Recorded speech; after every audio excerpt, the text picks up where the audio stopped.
Bismillahirrahmanirrahim. Assalamualaikum warahmatullahi wabarakatuh.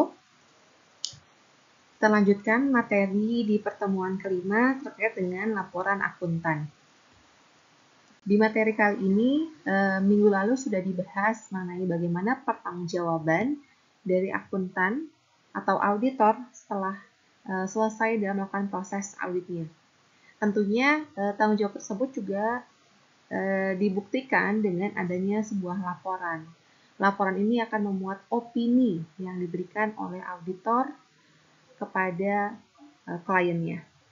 Nah, untuk kantor akuntan publik pada akhir pemeriksaannya akan memberikan suatu laporan akuntan yang terdiri dari yang pertama adalah lembaran opini yang berisi tentang pernyataan pendapat auditor yang merupakan tanggung jawab akuntan publik atas kewajaran laporan keuangan perusahaan yang dibuat oleh pihak manajemen.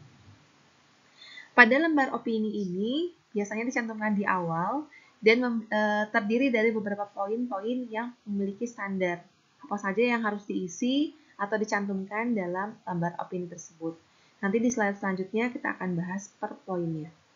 Nah, yang kedua yang harus diberikan oleh akuntan publik adalah laporan keuangan yang telah diaudit berupa neraca, laporan laba rugi, laporan perubahan modal, laporan arus kas, dan catatan atas laporan keuangan.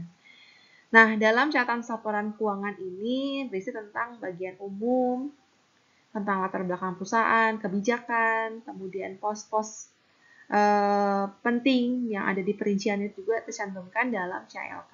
Jadi ini CLK maupun laporan keuangan yang sudah diberikan oleh perusahaan ketika akan diaudit, kemudian ketika selesai diaudit akan dikembalikan oleh auditor.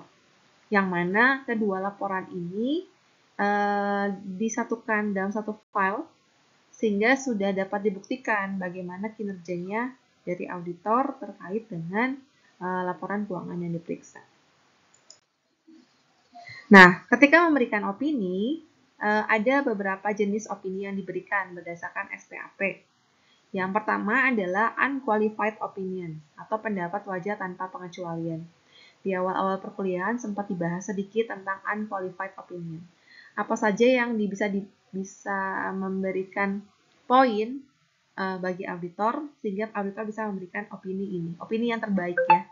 Nah, yang kedua adalah opini unqualified opinion with explanatory language atau pendapat wajar tanpa pengecualian dengan bahasa penjelasan. Nah, bahasa penjelasan ini nanti mencantumkan kira-kira poin apa sih yang masih kurang maksimal sehingga diberikan paragraf tambahan. Yaitu dicantumkan poin apa dalam pernyataan pertama, lembaran pertama. Kemudian ada juga opini ketiga yaitu unqualified opinion atau pendapat wajar dengan pengecualian. Biasanya ini pada akun-akun tertentu yang cukup material. Dianggap wajar, tetapi ada beberapa akun yang masih harus dilengkapi atau diperbaiki. Nah, yang keempat adalah adverse opinion atau pendapat tidak wajar, di mana auditor ini menganggap bahwa laporan keuangan disajikan itu tidak wajar, tidak sesuai dengan standar yang berlaku, kemudian banyak hal-hal yang merugikan atau bersifat material. Nah, yang keempat adalah disclaimer opinion atau tidak memberikan pendapat. Kenapa auditor tidak sampai memberikan pendapat? Nah, salah satu alasan utamanya adalah ketika dia tidak memiliki kuasa lebih untuk melakukan proses audit, sehingga bukti-bukti yang dia kumpulkan pun tidak cukup dan tidak maksimal. Gitu. Oke, kita lanjut.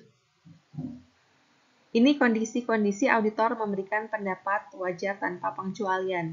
Nah, pendapat ini akan diberikan oleh akuntan publik jika auditor telah melaksanakan pemeriksaan sesuai dengan standar profesional akuntan publik yang ditetapkan oleh IAI.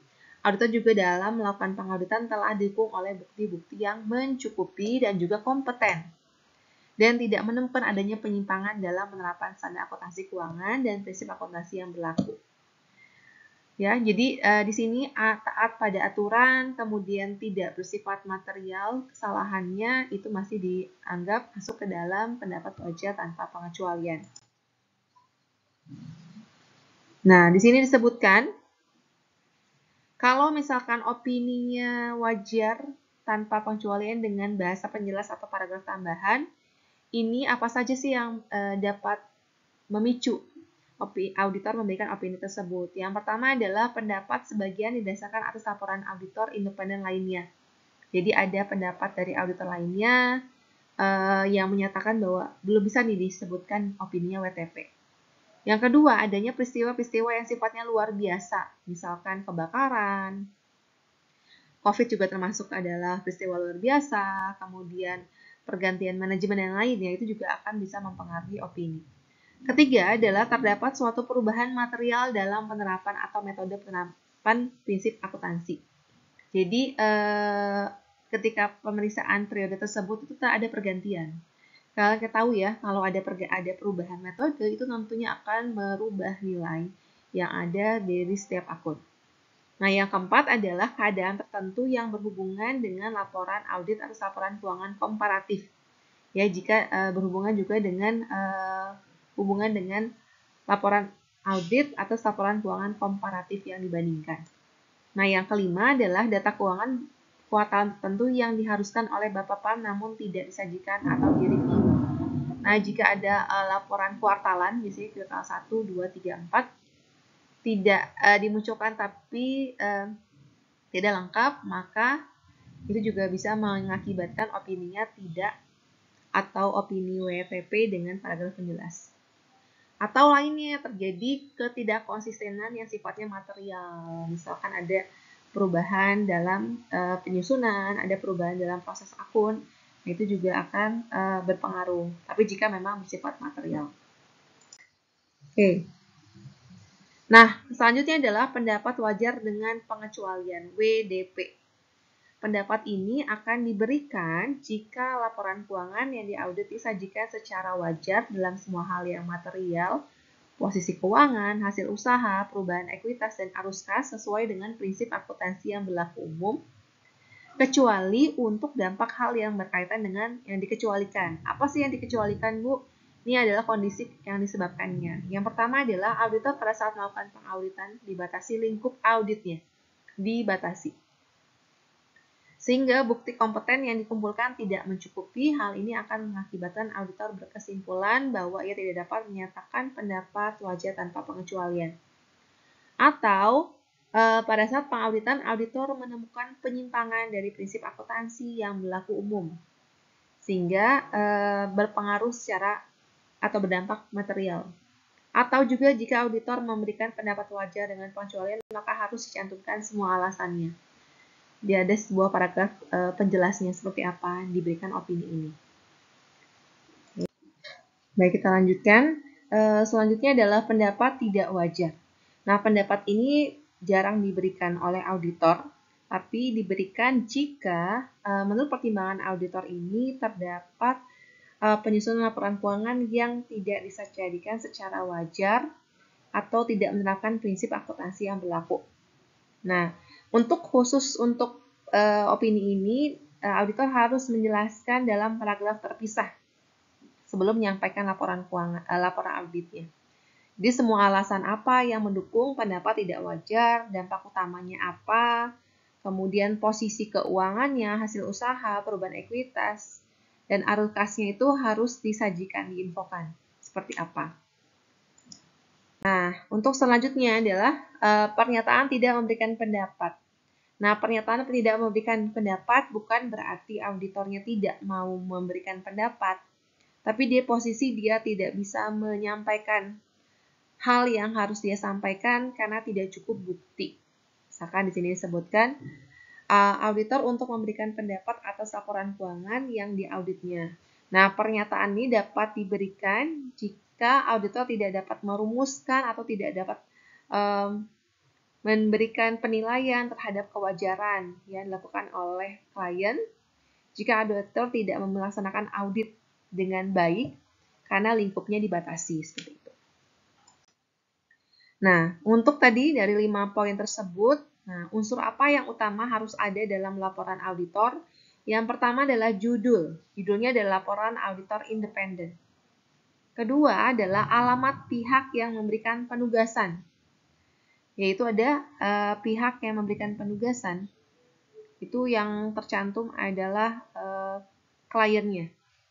Kemudian yang ketiga adalah paragraf pendahuluan. Apa yang dicantumkan dalam paragraf tersebut berisi pernyataan telah melaksanakan pemeriksaan, kemudian periode laporan keuangan yang diaudit, kemudian jenis laporan keuangan yang diaudit, tanggung jawab auditor, dan juga paragraf ruang lingkup. Selanjutnya, dalam paragraf ruang lingkup, dia menyebutkan bahwa proses audit ini dilakukan dengan beberapa tahap, yaitu perencanaan, pengujian, pengumpulan bukti, dan sampai pengungkapan. Nah, pada poin kelimanya, paragraf pendapat auditor ini menyatakan pendapatnya mengenai laporan keuangan. Nah, yang bagian keenam ada identitas dari kantor akuntan publik, namanya, nomor register, dan tanda tangan, dan juga tanggal laporan. Tanggal yang dicantumkan adalah tanggal diselesaikannya pemeriksaan yang dilakukan oleh auditor. Nah, kita kembali lagi tadi ada 5 poin, ada unqualified opinion, ada unqualified opinion with explanatory language, ada juga qualified opinion, ada adverse, dan juga disclaimer. Nah, berikut ada contoh-contoh dari laporan keuangan yang mendapatkan opini tertentu.